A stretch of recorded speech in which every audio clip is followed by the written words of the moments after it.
considerar un pasaje de escritura que es muy controversial, es muy difícil de entender, pero vamos a intentar aclarar este pasaje esta mañana en 1 de Juan capítulo 3. Entonces, si quieren abrir sus Biblias al libro de Juan, 1 de Juan capítulo 3.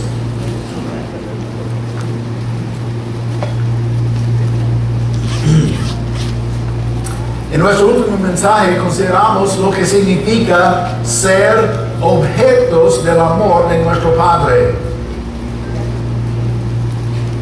y la esperanza que tenemos como hijos de Él. Qué privilegio ser llamado hijo de Dios. Las implicaciones de esto son grandísimas. El mundo no tiene conocimiento de tal amor que nuestro Padre Celestial tiene a nosotros, sus hijos. Y la razón es sencilla: no le conocen a Él. No tienen conocimiento de un Dios tan amoroso. Yo les he contado esto una vez, pero merece la repetición. Yo tenía un trabajo una vez, era un courier entre Indianápolis y Chicago. Yo llevaba cheques cancelados, varios papelería de Indianápolis a Chicago cada día, lunes a viernes. Cuando dejé este trabajo, estaba entrenando a un hombre que era musulmán. Y como el viaje es 3 horas para allá y 3 horas para acá, a Indianápolis, tenía 6 horas con el hombre dentro del carro. Y empezamos a hablar acerca de las diferencias entre nuestras religiones. Y le hice una pregunta al hombre: ¿cuánto le ama Alá? ¿Cuánto me ama Alá? Sí, ¿cuánto le ama Alá? Oh, no. Alá no me ama nada. Yo tengo la responsabilidad de amarle a Él, pero Él no me ama nada. En cuanto a tu vida como musulmán, ¿qué cosas ha hecho Alá por ti? Alá no me hace nada, no me da nada. Es que yo soy quien tengo que dar a Alá, pero Alá no me ama, no me da nada, no espero nada de Él. Y yo le dije al hombre: wow, qué religión más muerta. Me miró: ¿y por qué dices eso? Yo le dije: porque mi Dios, Jehová, me ama. Y Él me proporciona todas las necesidades que yo tengo en esta vida. Me ama. Le doy a Él. Le comparto lo que tengo a Él. Yo le amo a Él, le glorifico, yo alabo a Él. Y yo tengo una relación personal con mi Dios. Me da la impresión que usted no tiene ninguna relación con Alá. El hombre empezó a pensar y dijo: bueno, no tengo relación con Alá. Qué gran diferencia entre el Dios que es nuestro Padre. Nosotros somos su teknon, sus hijitos, y Él nos ama y nos cuida y nos protege y provee nuestras necesidades, nos otorga vida eterna. Qué precioso es nuestro Padre Celestial. Pero ellos, los que no conocen a Cristo, no conocen al Padre. Y los que no conocen al Padre se burlan de nosotros, nos critican, nos rechazan, piensan que somos soberbios, orgullosos, porque ellos no saben cómo definir un hijo de Dios. Ellos no pueden definir cómo somos nosotros. Ellos no pueden entender qué significa el amor de Dios en nuestra vida. Y peor que todo, ellos no saben cómo acercarse a Él. Por eso cabe dentro de nosotros la responsabilidad de compartir a toda criatura en el mundo del amor de Dios y cómo ellos pueden llegar a ser hijitos de Dios mismo. Ahora en nuestro mensaje de hoy vamos a ver cómo definir un creyente de verdad. ¿Cómo podemos saber que somos creyentes en Jesucristo? ¿Qué evidencias deben ser obvias en nuestra vida como creyentes? Y luego vamos a ver el contraste entre los creyentes y los incrédulos, los justos y los injustos. Entonces presten atención a los términos que son usados en este pasaje por el apóstol Juan. Porque este pasaje que vamos a considerar tiene muchas dificultades en cuanto a la terminología que utiliza Juan acá. Entonces, no hay que dormir, no hay que cerrar los ojos, porque si lo hace va a perder algo muy importante en cuanto a este mensaje. Ahora bien, 1 de Juan capítulo 3, vamos a leer los versículos 4 al 10 y luego vamos a hacer comentarios sobre todos estos versículos. Presten atención a las palabras, a los términos que Juan usa aquí. Todo aquel que comete pecado infringe también la ley, pues el pecado es infracción de la ley. Y sabéis que Él apareció para quitar nuestros pecados y no hay pecado en Él. Todo aquel que permanece en Él no peca. Todo aquel que peca no le ha visto ni le ha conocido. Hijitos, nadie os engañe. El que hace justicia es justo como Él es justo. El que practica el pecado es del diablo, porque el diablo peca desde el principio. Para esto apareció el Hijo de Dios, para deshacer las obras del diablo.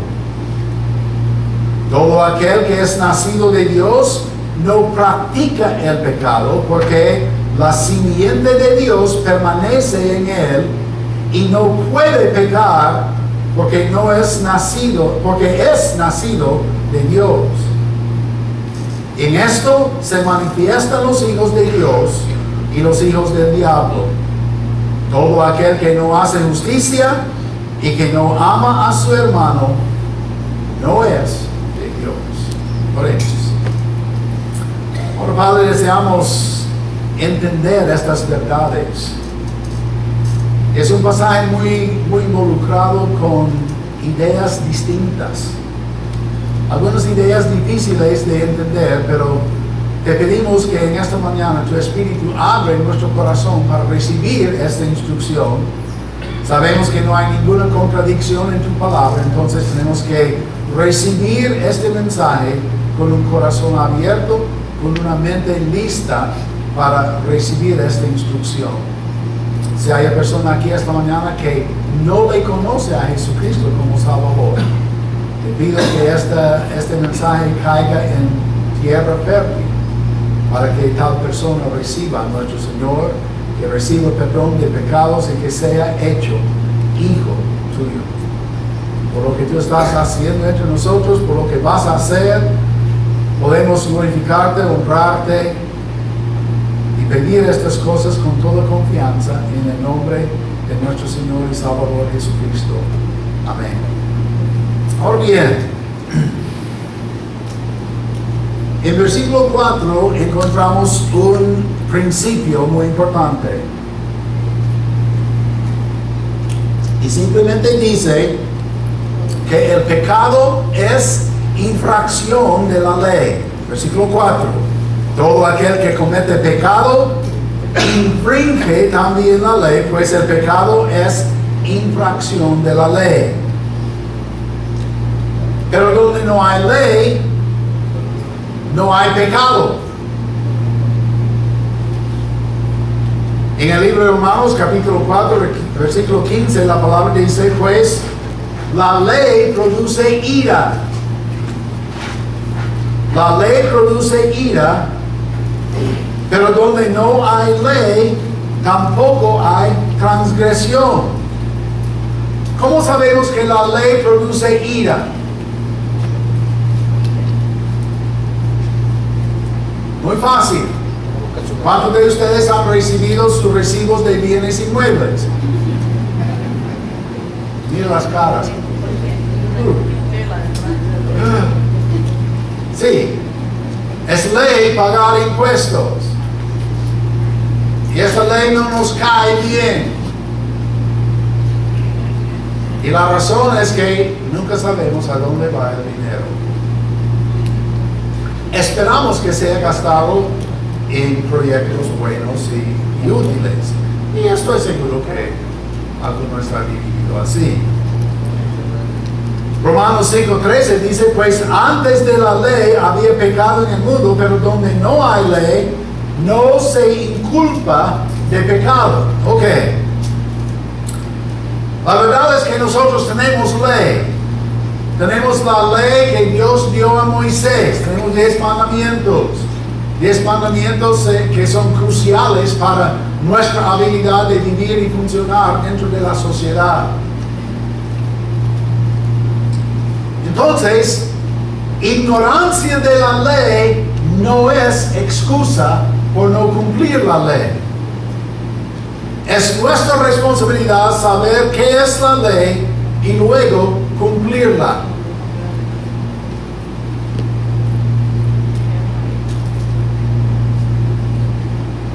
Juan está escribiendo estas cosas a causa de los gnósticos. Porque los gnósticos dijeron, no hay tal cosa como pecado. ¿Cómo puede infringir una ley que no existe? El hombre no es pecador porque no hay tal cosa como pecado. Y si no hay pecado, no hay necesidad de un salvador. Si no hay necesidad de un salvador, no hay necesidad de religión. Si no hay religión, no hay nada. Entonces el hombre llega a hacer su propia ley. Puede hacer todo lo que quiere, sin sufrir consecuencias.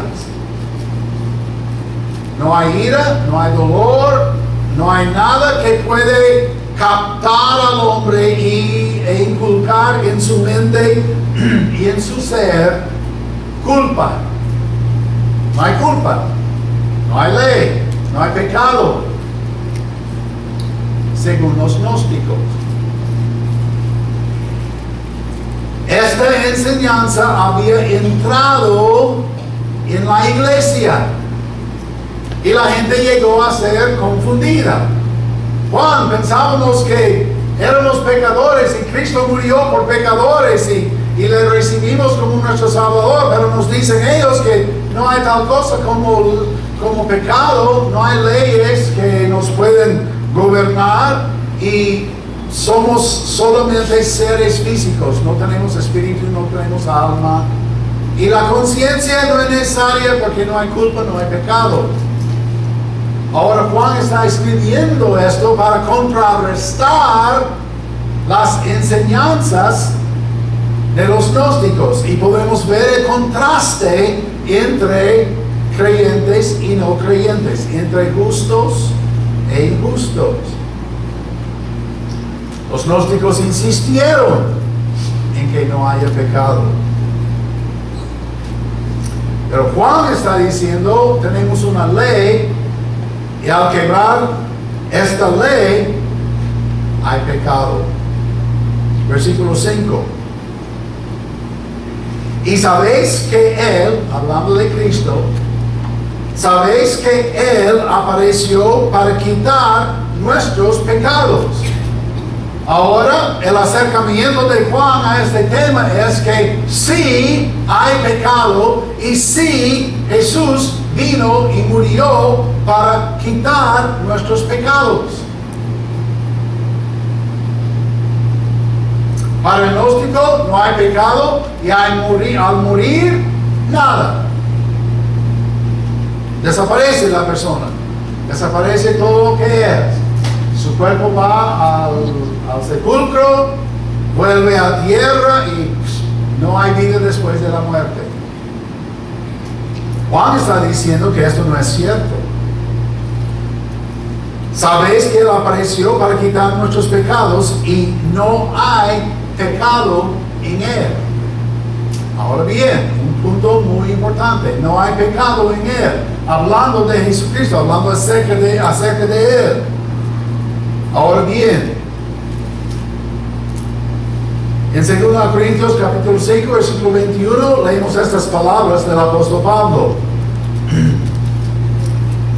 Al que no conoció pecado, por nosotros lo hizo pecado, para que nosotros fuésemos hechos justicia de Dios en Él.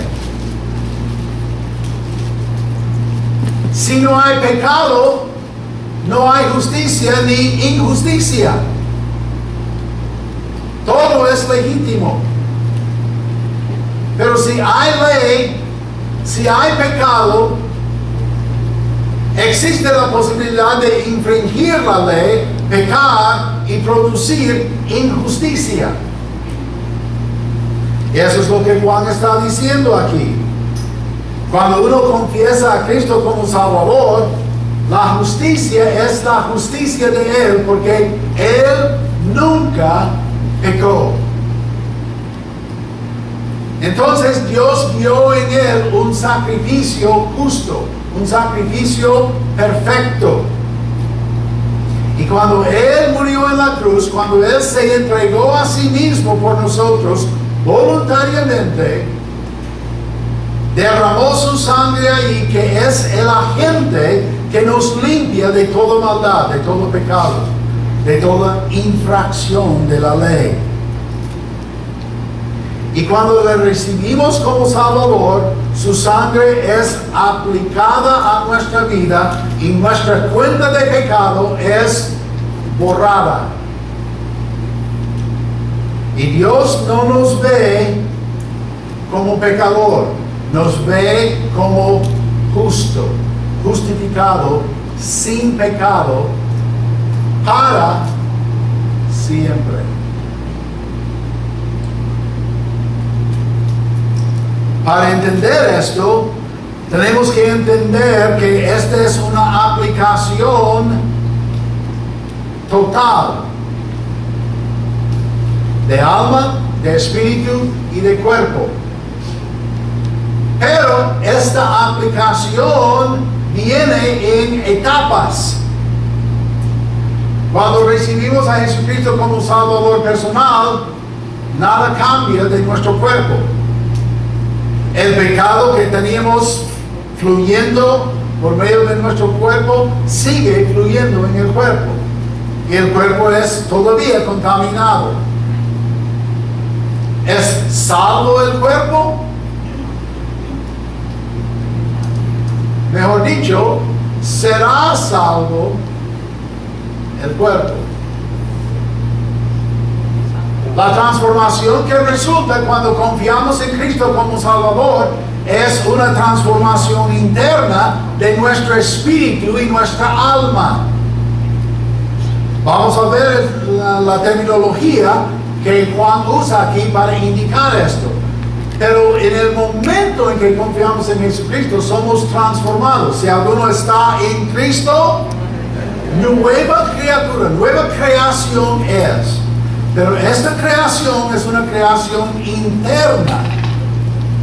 Y el Espíritu de Dios en este momento llega a ser ligado con nuestro espíritu. El pecado está perdonado eternamente. Y ningún pecado va a ser levantado a nuestra cuenta otra vez, jamás. Es importante recordar la separación entre el cuerpo y el espíritu y alma. Muy importante, porque vamos a ver esto. Cuando uno recibe a Jesucristo como Salvador, Dios le ve a esta persona como justificada. Todo pecado pasado y todo es perdonado a través de la sangre de Jesucristo, que es el agente de la salvación. Ahora, versículo 6. Todo aquel que permanece en Él no peca. Todo aquel que peca no le ha visto ni le ha conocido. Ok. Ahora estamos entrando en polémica.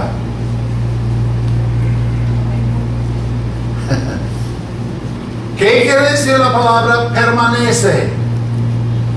Pastor, yo pensaba que cuando recibí a Jesucristo, todos mis pecados son perdonados y yo permanezco en Él. ¿Sí? Corporalmente. ¿En cuerpo? No. ¿En espíritu? Sí. Y ahí está la diferencia. Vamos a ver esta diferencia. La palabra permanece, aquí en griego es la palabra meno, y quiere decir quedar en un solo lugar, quedar en un solo estado o quedar en una sola relación, permanecer.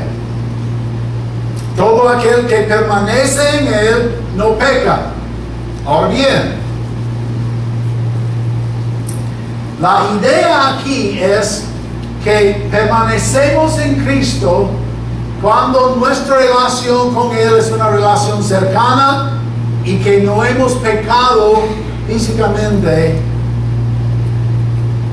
en contra de Él. ¿Cuántos de ustedes como creyentes no pecan?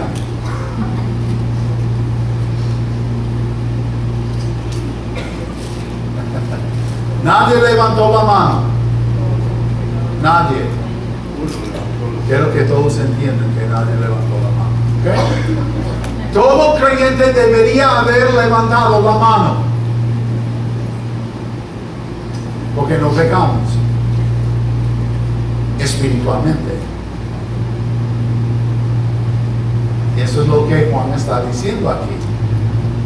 También si permanecemos en Él, si nuestra relación con Él es una relación cercana, nuestros pecados son confesados y andamos en el camino correcto y bueno, no podemos pecar. No hay pecado en nosotros. Y Dios quiere encontrarnos en esta condición, sin pecado. Y el creyente puede andar sin pecado, confesado, perdonado todo. Y esta es la condición en la cual el Señor quiere encontrarnos.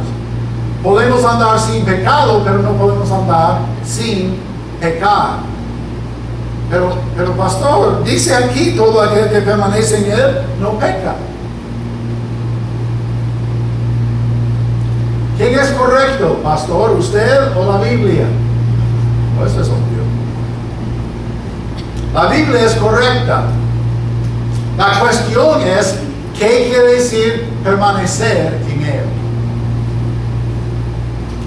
Y permanecer en Él quiere decir que estamos andando junto con Él. Estamos andando en su espíritu. Estamos siendo guiados por su espíritu. No nos hemos alejado. Ahora, ¿dónde vive usted? ¿Dónde queda? ¿Cuál es la dirección de su casa? Eso es su dirección permanente, ¿no? ¿Y usted permanece en esta casa? Bueno, vivimos en la casa todo el tiempo. ¿Usted vive en su casa todo el tiempo? No, pues no está ahí ahorita, ¿verdad? entonces no permanece en la casa. Pero permanece ahí porque es su casa, es donde usted queda. Y en términos así, yo permanezco en la casa aquí atrás, pero no estoy ahí tampoco. Tengo la opción de alejarme de la casa y no permanecer ahí todo el tiempo. Eso es lo que está diciendo Juan, que nosotros sí somos creyentes y permanecemos en Cristo, pero tenemos la capacidad de alejarnos de Él. Y cuando nos alejamos de Él, podemos pecar. Pero cuando estamos junto con Él, cuando estamos siendo guiados por el Espíritu Santo, no pecamos. Espiritualmente, nunca pecamos. Porque el Espíritu de Dios permanece en nosotros y está ligado con nuestro espíritu. Ahora, el alma es neutral. La mente, las emociones y la voluntad. Si permanecemos en Cristo, la mente responde positivamente a Cristo y su espíritu. Las decisiones que tomamos son decisiones sabias y justas. Y los hechos que producimos son hechos producidos a través del Espíritu Santo por medio de nosotros.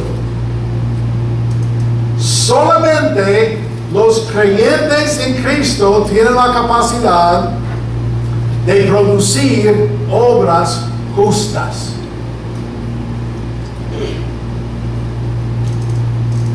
Ante los ojos de Dios. Ahora, no estoy diciendo que personas que no son creyentes no pueden hacer cosas buenas. No estoy diciendo eso. Yo estoy diciendo cosas justas delante de los ojos de Dios. Ahora bien, el que permanece en Cristo escoge purificarse a sí mismo y no sigue pecando. Mira el versículo 3 del mismo capítulo. Dice, y todo aquel que tiene esta esperanza en Él, se purifica a sí mismo, así como Él es puro. Allí está la definición de permanecer en Cristo. Cuando nos purificamos, cuando confesamos nuestro pecado y cuando andamos sin pecado. Ahora, los que no conocen a Jesucristo no pueden producir ningún hecho justo en su vida ante Dios, porque todos sus hechos son como trapos de inmundicia ante los ojos de Dios. Y no pueden agradarle a Dios porque no le conocen a Él. Mira lo que dice: todo aquel que permanece en Él no peca, todo aquel que peca no le ha visto ni le ha conocido espiritualmente. Hijitos, nadie os engañe. Los gnósticos van a entrar, van a intentar engañar. Nadie os engañe. El que hace justicia es justo como Él es justo. Y solo los justos pueden hacer justicia, y solo los que hacen justicia tienen Cristo dentro de sí, porque Él es el único que hace justicia.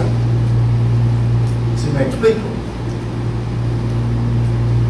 Los que no conocen a Cristo, los que no han recibido a Cristo como Salvador, los que no tienen sus pecados perdonados, los que no tienen el Espíritu de Dios dentro de sí, no pueden producir obras justas.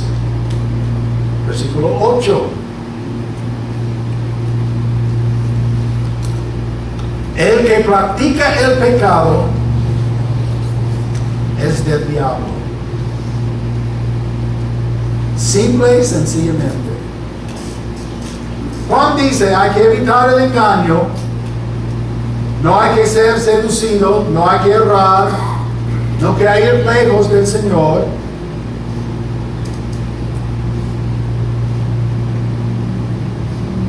Mira el versículo 8. El que practica el pecado es del diablo, porque el diablo peca desde el principio. Ok, una pregunta aquí. ¿Qué clase de cuerpo tiene el diablo?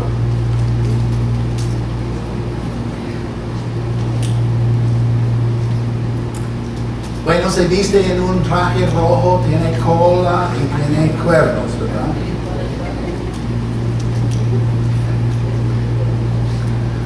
No.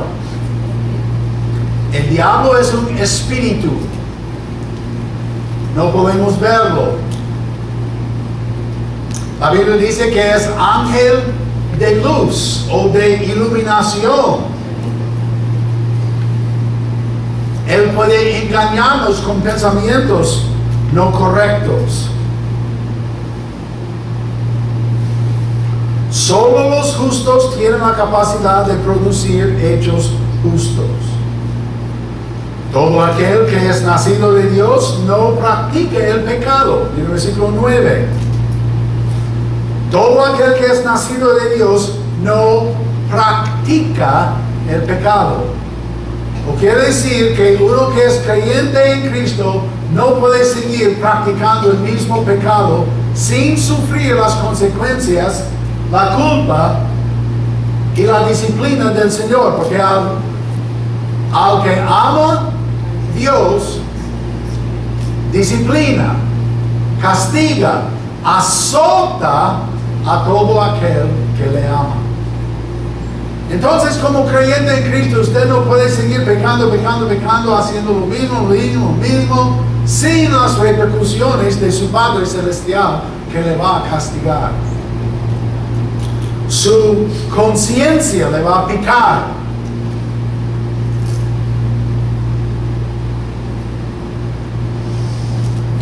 El que practica continuamente el pecado es del diablo.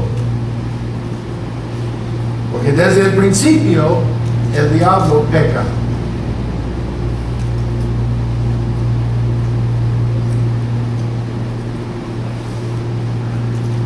Busquen el libro de Génesis capítulo 3, por favor. El libro de Génesis capítulo 3.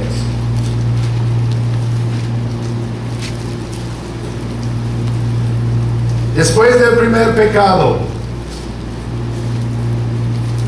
después de la primera mentira, después de la falta, después de quebrantar la única sola ley que Dios le había dado a Adán y Eva, después de esto entró el pecado en el mundo. En el versículo 14 de capítulo 3 de Génesis, Dios pronuncia su juicio sobre el diablo y sobre Adán y Eva.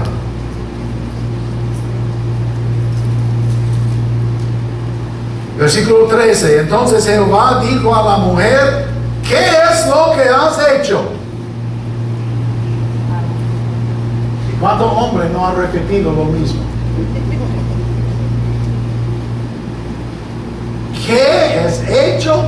¿Qué es esto que has hecho? Y dijo la mujer: la serpiente me engañó. ¿Y cuántas mujeres han sido engañadas no solo por serpientes, sino por hombres? Triste. Y Jehová dijo a la serpiente: por cuanto esto hiciste, maldita serás entre todas las bestias y entre todos los animales del campo. Sobre tu pecho andarás y polvo comerás todos los días de tu vida. Y pondré enemistad entre ti y la mujer, y entre tu simiente y la simiente suya. Esta te herirá en la cabeza, y tú le herirás en el calcañar. Ahí está el juicio sobre Satanás. Satanás iba a herir al Mesías en el calcañar, pero Mesías iba a herir a Satanás en la cabeza, herida de muerte. Todos los que siguen a Satanás van a sufrir la misma muerte que Satanás va a sufrir, la segunda muerte. El diablo es el autor del pecado, y los que siguen pecando están siguiendo a su padre, el diablo. Cristo apareció para deshacer las obras de Satanás. Cuando Satanás pensaba que había ganado la victoria sobre Cristo, Cristo le sacó de sus manos las llaves de la muerte cuando Él resucitó de entre los muertos.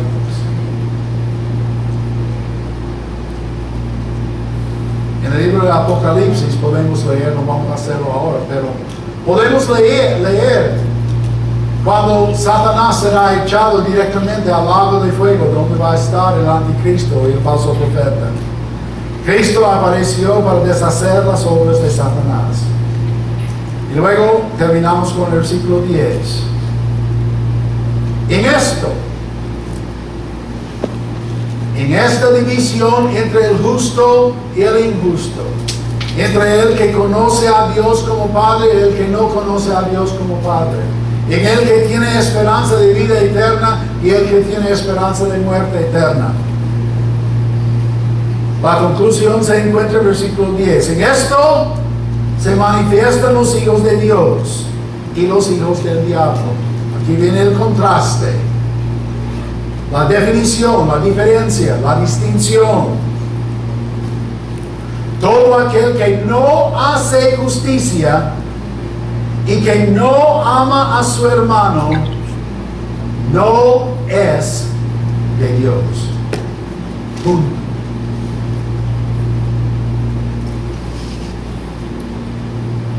Podemos ver lo opuesto de esto. Aquel que hace justicia y ama a su hermano es de Dios. Entonces los que no hacen justicia, no aman a su hermano, no son de Dios. Lógicamente, el que hace justicia, ama a su hermano, es hijo de Dios. Y terminamos con esta pregunta. ¿Y usted? ¿Usted? ¿Usted? ¿Hace justicia? ¿Ama a su hermano? ¿Ama a su prójimo? ¿Manifieste usted hechos de justicia? Obras que realmente sirven delante de los ojos de Dios. Es una pregunta muy legítima. ¿Conoce usted a Dios? ¿Es Dios su Padre? ¿Es usted hijo de Dios? ¿Conoce a Dios personalmente? ¿Está permaneciendo en Cristo? ¿Está siendo obediente a la dirección del Espíritu Santo en tu vida? ¡Wow!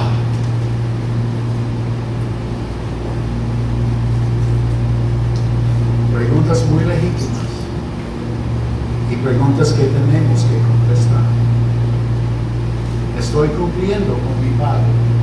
¿Estoy siendo hijito obediente? ¿Estoy produciendo las obras de justicia en mi vida? ¿Sabe el mundo esto?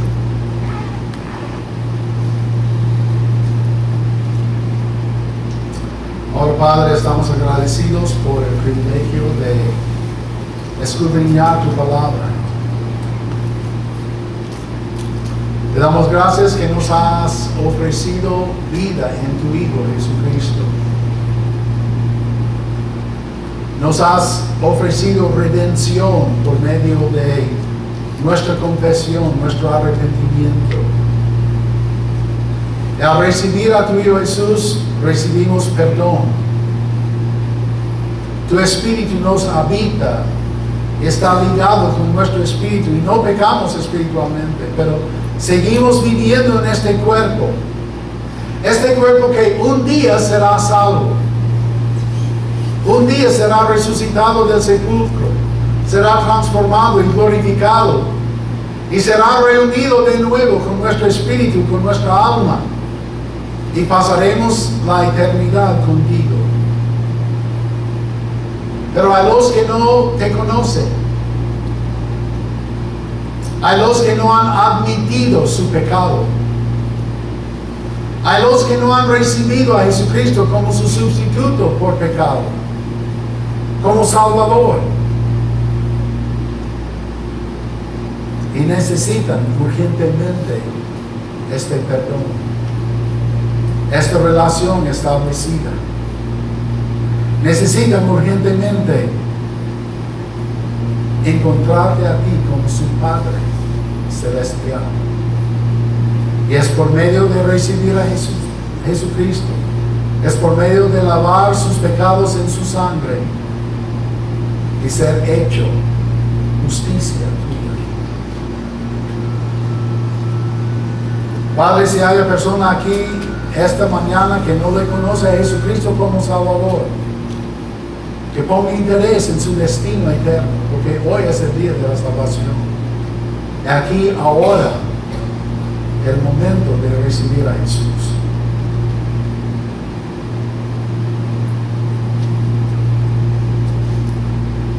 El Espíritu Santo puede estar tocando tu corazón en este momento. Usted dirá, pastor, no puedo decir si soy hijo de Dios o no sé. Puede ser que usted está aquí esta mañana y sabe que no es hijo de Dios, que no está produciendo las obras de justicia en tu vida. Hay un vacío grande ahí. Usted me dirá con la mano levantada, pastor, ore por mí. Yo necesito llenar este vacío. Yo necesito recibir a Jesucristo. Yo quiero saber que soy hijo o hija de Dios. Ore por mí. Levante su mano y permíteme orar. Nadie está mirando. Que Dios te bendiga. Puede bajar la mano. ¿Alguien más? Yo no tengo esta plena seguridad de que me hablas. Yo quiero conocer a Cristo como Salvador. ¿Alguien más? Yo no soy creyente, pero necesito ser creyente. Necesito recibir el perdón de Dios. ¿Alguien más? Levante su mano y permíteme orar por usted. Ahora, Padre, te damos gracias por la honestidad de una persona que levantó la mano diciendo que no te conoce como Padre. No ha recibido perdón de pecados, pero está interesado en su destino eterno. Te pido que tu Espíritu ponga en su corazón el deseo de recibir a Jesús, de tratar una vez para siempre este asunto de pecado en su vida y ser hecho hijo tuyo. Gracias por lo que tú vas a hacer, Padre. Podemos pedir esto en el nombre de Jesús. Con los ojos cerrados, el rostro inclinado.